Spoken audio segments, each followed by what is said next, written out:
Hello guys, welcome back. Today I'm going to be showing a game I played last week on the 20th of April 2023. I'm playing as white and I do win this time, which is nice. So I've won 7 games out of 13, which is actually nice. Same time tempo as usual. Yeah, but it's quite nice. So we start off with a open game and we go to a Phillidor. And this is not what I usually play. I'm not used to playing against a Phillidor because I don't think it's that solid. Because I think black should probably try and get the centre. But yeah, or maybe use the knight by developing a knight. Because what this does, this blocks the bishop, and now this bishop's kind of stuck because it can't go in this diagonal or this diagonal because the pawns are there. So that's why I don't like this kind of setup. But I play it. I've seen it been played. Sorry, Bishop C4. I kind of play Italian style system, and Bishop E6. And I think this is a mistake. One of the reasons I think it's a mistake is, first off, one of the main lines is Bishop E7, and then castles and Knight F6, developing on the king side and castling here. What this does is this helps congregate your pieces, gives you enough development, but also allows you to then play for the centre as well, or for a flank, because you can go with this knight, and then you could probably pin the queen, and anything like that. And Bishop E6, this allows this trade here. And now take a look at the pawn structure on the king side. Now it's double pawns, and now it's 2 different pawn islands. So that's something to consider. And now there's lots of blocks, diagonals as well. Castle, yep, makes sense. And knight c6, c3, and bishop e7. Another possible variation is queen to d7 already, and then d4, and we would continue like this. This is possible, but what we play is kind of very similar, but in a different move order. And I just showed you the move, rook e1. The idea was to block the attack on the pawn, but it was actually more better to play d5, because this pawn's not under attack because I'm counter-attacking the knight. But then you could take, and you think, but now this pawn's protected, so now you have to move the knight, or you can counter-attack either of these 2 moves. And then one possible variation could be this, and then this is still losing for black actually. After that bishop trade, it was quite bad.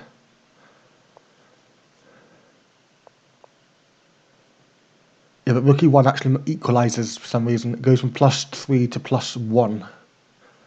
So yeah, but queen d7, as you saw earlier, shows congregation in the centre, trying to get your pieces, trying to be more active, but also trying to play solid. So then you can castle queenside possibly. And d takes on e5. And the reason why I play this is to open up the centre so I can see the other person, see the other opponent's queen. d5 is actually better to play here, as you see. With this line, it forces the knight back, because this knight can't go. This knight can't really go anywhere else. Can't go here, of course, because of the pawn. Can't go here because it's now on the rim, and that's on the rim of dim, and it can be attacked as well. And I think that kind of traps the knight. The knight could probably go there. I don't know. I'm not going to calculate it now. But you can see it's quite dangerous. So then the knight had to go back. And now, yeah, you're blocking queenside castling. And yeah, you're underdeveloped. So it's now winning for white, of course, because now white's got this nice centre. So d takes e5 I play, and knight g4. The idea is to attack this pawn and to attack this pawn, I think. And basically what you're wanting to do is, you're trying to keep your centre pawns and you're trying to keep the queen as safe as possible. And you probably want to castle at some point. But you're adding two attackers to this pawn. However, this does blunder a pawn. It would have been better to take with the knight and have this kind of trade. And my opponent was scared to trade off the queens, but it's actually really safer because now your knight and bishop developed, mine are not. So it looks quite scary. It is +1 for white. Because of these nice open lines, you can quite easily develop the pieces and then get the rooks to the centre, and white king is safer, but otherwise it's fairly equal. Knight g4 is played, and this now I'm up 2 pawns, and then have to one take with the pawn back, and you can take back with 3 pieces. My opponent chooses to take with the pawn, and creating a third pawn island, whereas I only have 2, so my pawn's actually slightly better. It would have been better to take with the bishop, and for some reason you want this isolated king's pawn. And after you kick the knight away, it's just trade off pieces, and now the queen's safe from being taken, because A, it's protected by the horse, and B, it can't take through the bishop. And now, even though white's slightly better, it's actually +2, so white's actually winning. This is still playable, I think. Keep going. H3. Attacks the knight. Knight goes back, and I take, and it takes. And we've got a very similar idea. Instead of the bishop, we have the pawn here. F4, kicking the knight away, and knight to C4, and B3, again kicking the knight away. I don't want the knight in my territory. This does block the diagonal for the queen. It doesn't really matter because I also have this diagonal. But yeah, it's kind of very passive. It's not a passive move, but because it kicks the knight away, but it's very slow. But the idea is just to kick the knight away. Knight to D2 is actually slightly better, because then we could trade off pieces, and there's quite nice position for white, plus 2.7. B3 and knight to B6, and at this point I think my opponent's actually already lost, just because this knight can't really go anywhere, because all these pawns, and even if you go back, you can't really get out without moving the bishop, and this bishop can't go can't really go anywhere. Very difficult to proceed, and probably castling is the safest option here. But my opponent chooses to play kind of passive, kind of E5, and knight D2 is, as I showed you, was better. But E5 and D5, a very interesting move. What's quite funny is E5 goes from plus 2.5 to plus 2.5 to plus 0.5, so I lose my advantage. But then my opponent blunders and plays D5 anyway, and it'd be better to castle queenside or kingside. But because the idea is to keep the king safe, and now you're just allowing me to develop, possibly with this check. It doesn't really work. But yeah, any development is really good for white now. You can push the pawn, you can develop the bishop, develop the knight, develop the queen, maybe develop the rooks. Very very easy to play. C4 I play. Again, it's losing. Goes to equal. It's better to play king h2 and avoid this check here. Very interesting, because after c4, bishop c5 check, rook to d8 is slightly better, just because it adds the rook to the attacking line here. Makes it looks at the queen. Then you can castle kingside and be safe. But bishop c5 goes from plus equal to plus 0.5. King h2. It would have been actually better to trade off the bishops here, because this black bishop is weak because of these pawns. Not because of these pawns, because of these pawns here. They can't. The only diagonal the black bishop can see is the one on a3, and that's quite outside of the center. So that's why it'd be nice to trade the bishops off, and then castle, and then we could continue from here. It's still plus 0.5, but king h2 and d4, and it goes from plus 0 to plus 5. Very interesting. Black's wanting to push this past pawn. Well, I'm not really sure if it's a past one, but it looks like it because it's past the pawns. But yeah, it would have been better to take and then play like this. And what's quite very interesting is the computer recommends taking with the king instead of the knight, because then you can activate the king. But I thought it was quite bad because of this check. So I'm not really sure why. But it's now an equal position, which is quite funny. d4, and then we have bishop to a3, as I talked about. Idea behind bishop to a3 is again trading off the bishops. I want to remove this bishop because it looks quite aggressive and it's protecting the pawn. Rook to c8, protecting the bishop, and from plus 6.5 to plus 1.2 with this nice b4 move. And why is it bad? Because it allows the knight to come here. It kind of unprotects this square, and that's why it's bad. It would have been better to play bishop takes and just trade off pieces and then go for development. But bishop e7 is played, and now c5, and my advantage is now coming back again. Knight c4, entering the center of the board. However, this is a mistake, because after rook e4, now it's plus 2. Rook d8, wanting to protect the pawn another time. It's better to play knight e3, because you're probably going to go back and have this nice protected area. You just have to be careful of pawn pushes there. And you also, you're also attacking the queen. So queen to d3 and then queen a4. Black can't really push on. Can't really develop at the moment because it's quite difficult. You have to get the rook here, and then then you could probably trade off pieces and get this pawn trying to promote the pawn. It's quite difficult to play there. Plus 2.3. Bishop to c1 I play. Now this bishop's blocked on this diagonal and really can't go anywhere. It's kind of a really bad bishop. Plus 1.6. It's better to play this move, queen to d3, and after this setup, then play bishop to c1, and black trying to break our pawn wall, not wall, but trying to destroy our pawn structure. But yeah, trade off pieces, and white's winning.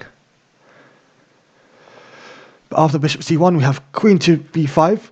b6 is better again, just trying to destroy the pawn structure, but queen to b5, and rook takes. And I'm wanting to trade off rooks because this rook is quite powerful. So we do trade off rooks. However, it's now plus to 5.2 because this rook trade isn't good for black. It's better to take this pawn here because after this rook trade, now you can take another pawn, and now it's equal material again, and you're threatening to take here, possibly. I don't know, and then castle or something like that. Anyway. It does look quite dangerous for black though. It is plus 2.5. However, rook takes and queen takes. Now it's plus 5.6 because now this queen can't really do anything. It's not really doing anything here.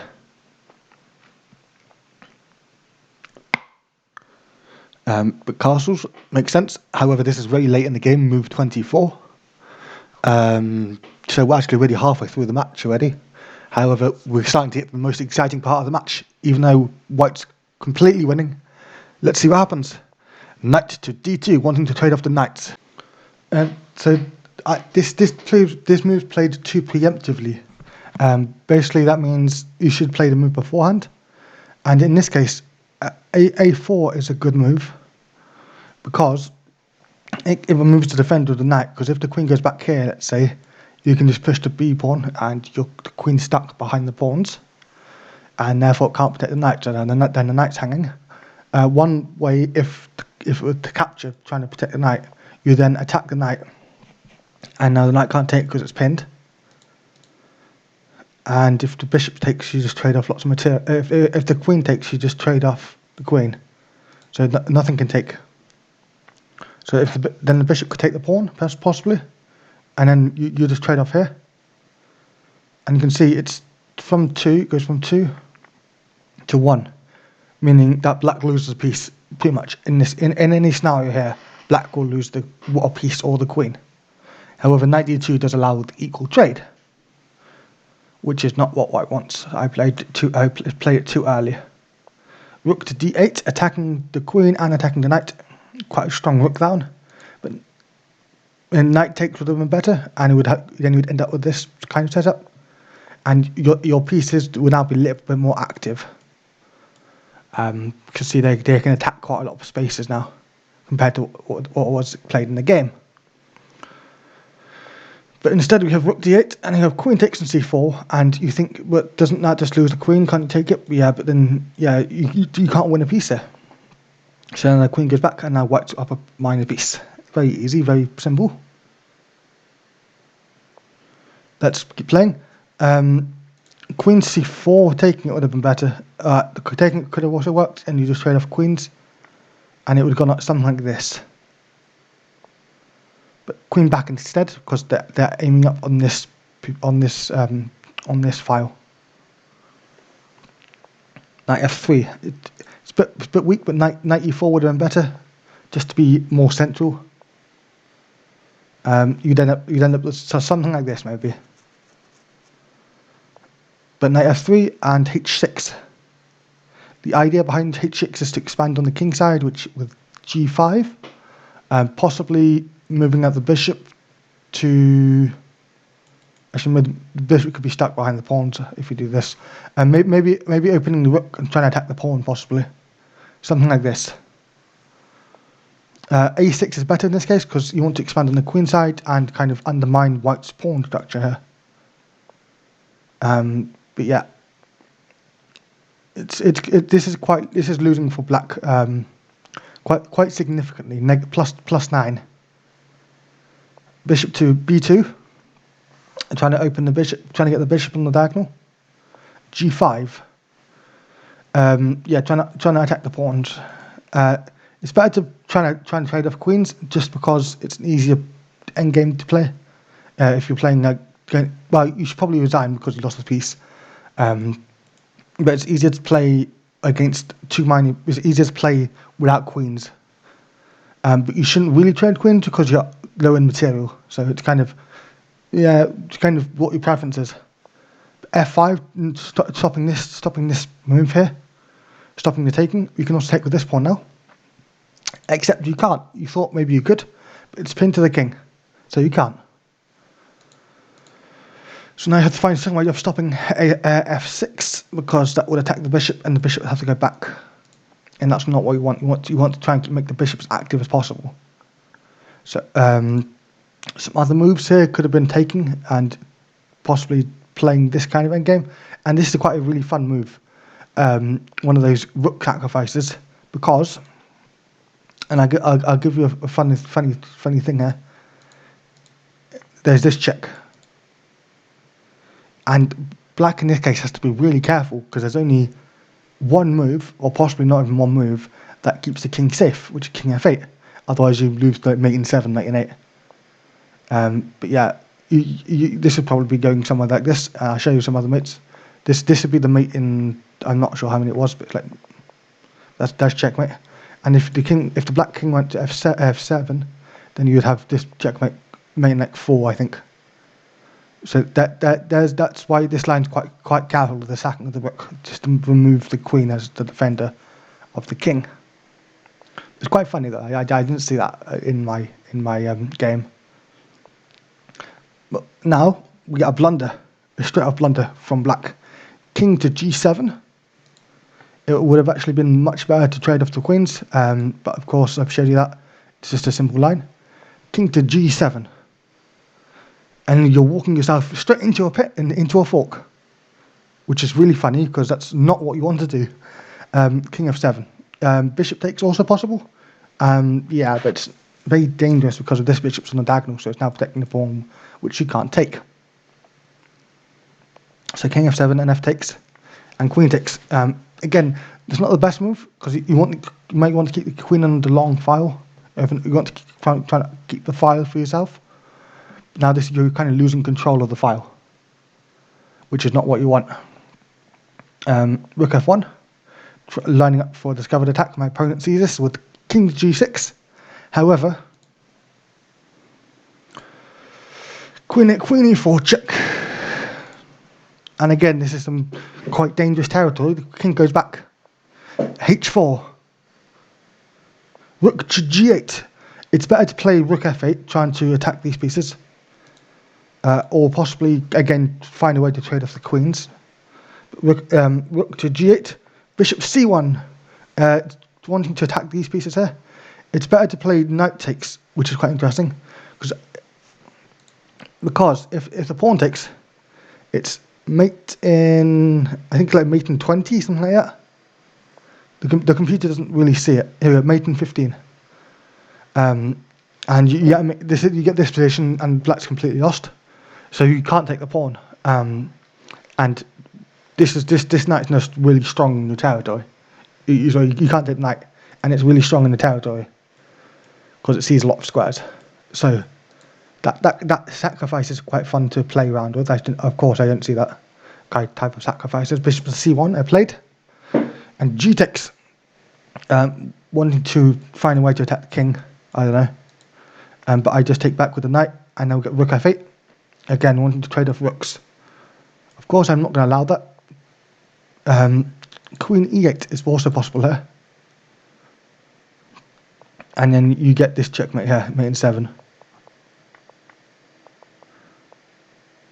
Very, very fun mate in 7. Rook f8, and this is now mate in 6 for white. If you can pause to find it if you want. It's not really difficult. Mate in 6. Here's what was played,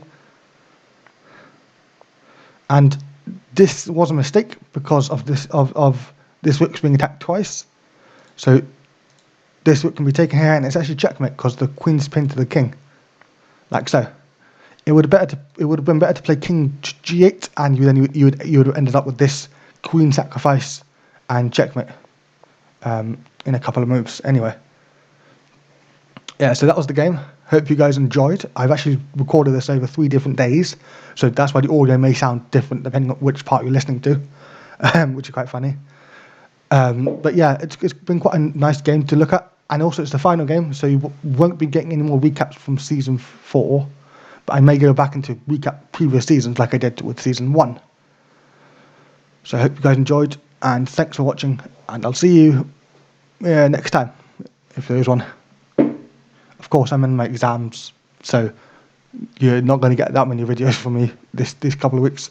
But maybe in a couple of weeks' time, after my exams are finished, I'll record like a bunch, record loads of videos, and then I can send them out. That'll be quite fun. Yeah, but thanks for watching. I hope you enjoyed.